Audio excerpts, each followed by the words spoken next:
Hey, welcome to the show. Today, Tate and I interviewed our co host, Drew. Drew is a master at selling as a leader. Listen in for the nuggets you can expect from him going forward around sales and leadership. Welcome to the Everyday Leader Podcast. Leadership is a choice. Join me, Matt, and my co hosts, Drew and Tate, each episode as we break down how to lead powerfully in your family, team, and organization. Hey, welcome to the Everyday Leader Podcast, where we're helping people see more for their lives and become leaders in their everyday life. Today, we are really excited to be Tate and I interviewing Drew Norton.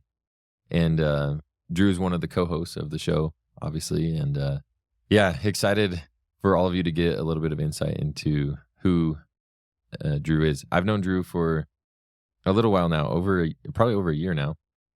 And a couple of things just real quick about Drew, and then we'll let him talk.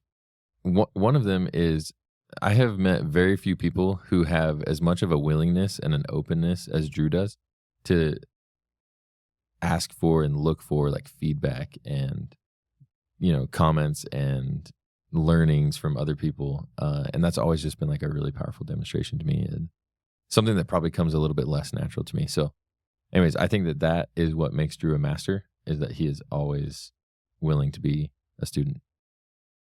Appreciate that. Well, it's kind of funny, just timeline-wise. Just happened to be that Drew knocked on our door as a door-to-door salesman, probably one of the last few houses he actually knocked on the door. But we've had solar salesmen for years come through, and much about it. I wasn't there, but my wife made the point to comment about how much she liked Drew after she left. So that's awesome. Huh. Yeah, it's so good. Well, Drew, tell us a little bit about how you just over the years, kind of where you've come from to get to where you are now, and specifically going from the door-to-door industry to what you're up to now. Yeah. So my background, I grew up in a tiny town called Duncan. I think it's an amazing place, despite the comments you guys sometimes make about it. Great people, a lot of great people from there. Not all small towns are created equal. That's true. I mean, a couple thousand people, 28 kids in my graduating class. Oldest of 7 kids. Got an amazing mother and father that I feel did a great job of raising us.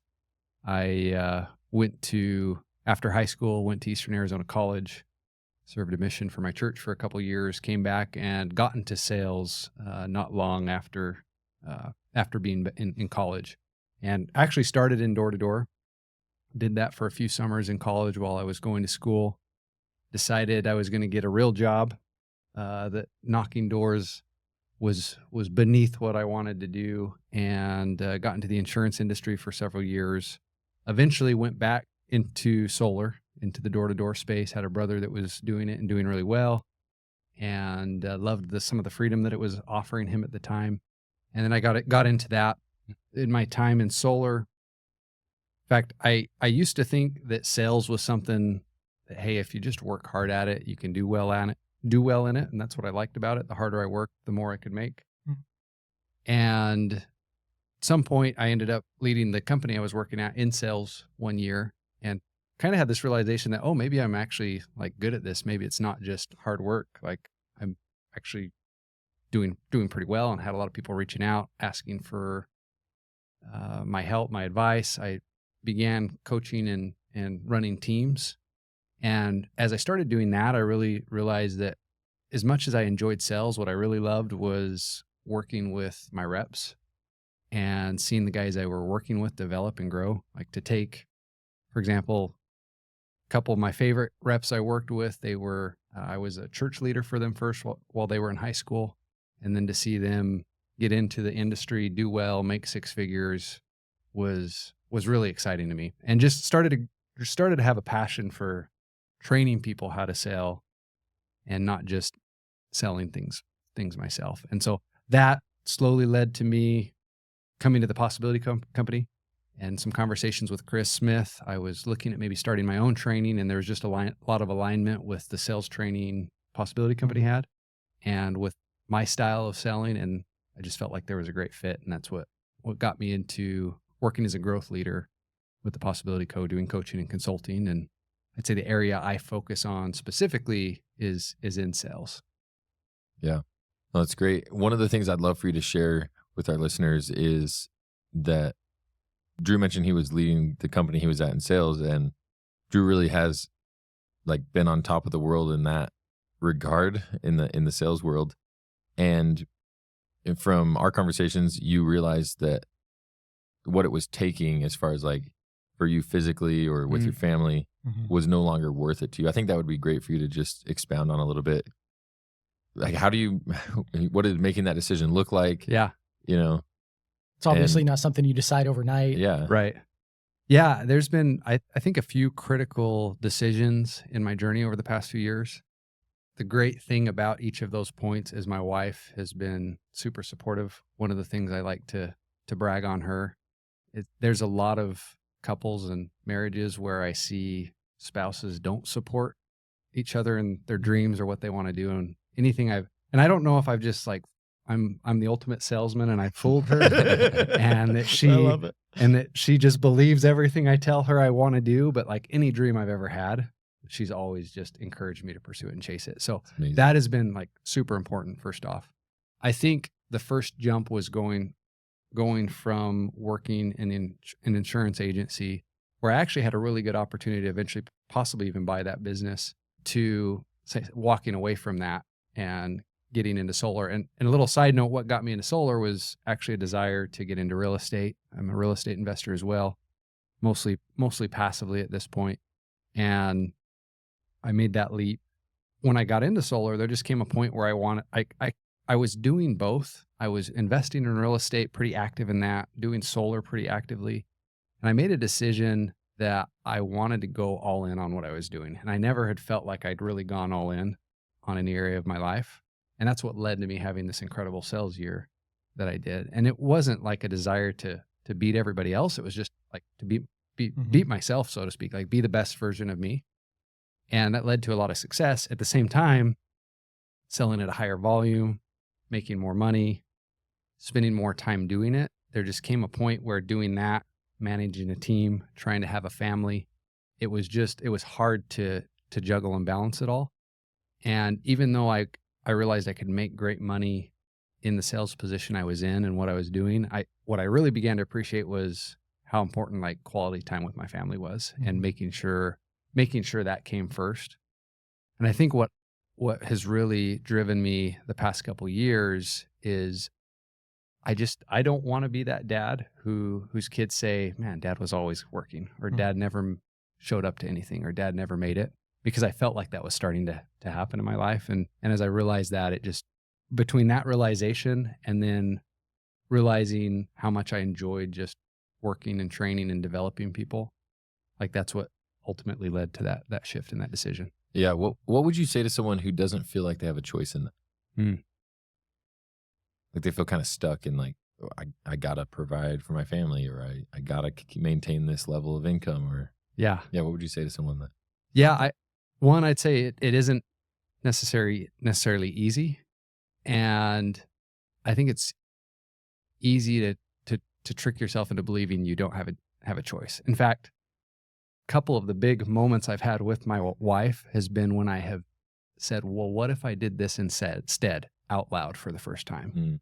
Where like the first time I said, well, what if I quit my 9-to-5 insurance job out loud? It was like this, like weight came off my shoulders, like, oh, I guess that's what I'm supposed to do. And it was kind of like, dang it. I almost like I was like, I wish I hadn't said that out loud, because now I know that's Now the you're answer. committed. Yeah. Yeah. And even with these more recent transitions in my life, that's kind of been what's happened, is where I'm telling myself all the reasons I can't. And I think we do that in all areas. Like people always are fighting for the reasons they can't do something, and typically aren't fighting for what they do want, what they can have in their life. And so I think one thing I've loved working at the Possibility Co. is this idea that language creates. Chris, the owner and founder, talks about that quite a bit. And I think just speaking some of those things out loud into existence can really shift your perspective. Because sometimes you just have this mental battle going on in your mind about what you can or can't do.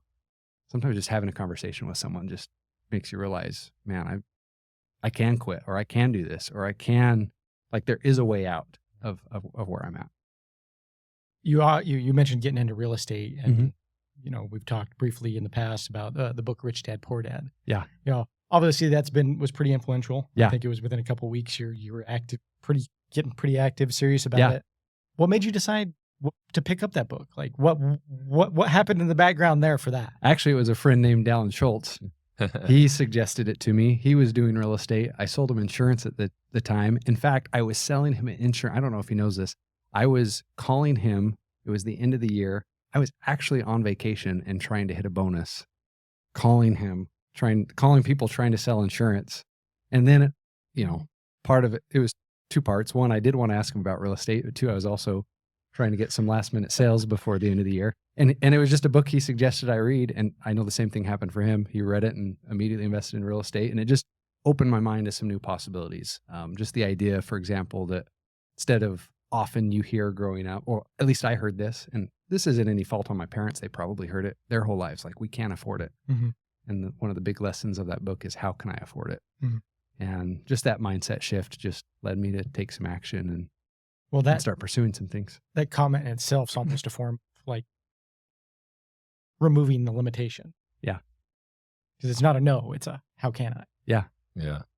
It's awesome. Yeah. A lot of times, and like, I really believe language does create. And it's like, once you start having these type of conversations and start shifting your mindset, it's just incredible to realize really what is possible. And so, just a little background on that.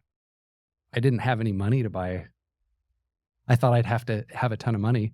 So I got creative. I took a line of credit out on my house, used that for the down payment to satisfy the needs for a mortgage, and then got a loan. And then I was like, oh, well, now I'm out of money. How am I going to do this again? Which led me to going into solar to try and start making more money. And I discovered ways to buy properties by taking over people's loans or creative financing. And so, yeah, whether it's real estate, starting a business, like, there's so many ways to do things, often beyond what you know is actually available. Yeah. Amazing. So good. Well, we'll have a lot of opportunities to unpack more of Drew's story and all of his nuggets of wisdom for sure. And just to close, Drew, one of the things, the beliefs that we share is that selling is leadership. And Drew really is is the master at selling as a leader. And so with that being said, what would you share with our listeners today with just a tidbit, a nugget about leadership, something that's present for you and that you have learned over the years about leadership? Two things. One, I think sales gets a bad rap. I think just having the proper mindset around it, that if you have a good product or service, like, you should wear the sales badge it should be a badge of honor. Like, you're helping people make good decisions. And that's what salespeople do. Now, are there bad salespeople? Yes. And I'm not going to spend much time on that right now. And it's just really powerful to view, hey, like, if I have a product or service that's good for people, like, I should be helping enroll them into that product or service, like, especially if it's in their best interest. And secondly, I think a mind shift change for me the last couple of years is the idea that selling is leadership. Like, and you do it in so many areas of your life. Like, it might be convincing your kids why their shoes should go on the right feet, or why, if you're selling insurance, why it would be important to have a life insurance product outside of work.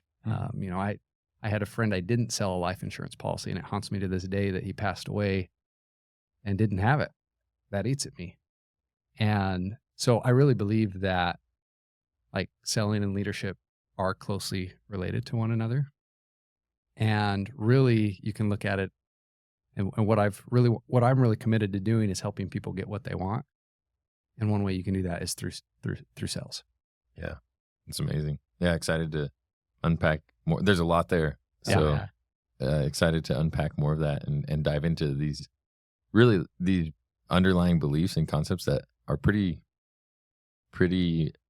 altering and, like, kind of mind blowing to a lot of people. So yeah, probably something I could talk about for a couple hours, honestly. Yeah. So there'll be a lot of side journey conversations, I'm sure. We'll get into that. That's awesome.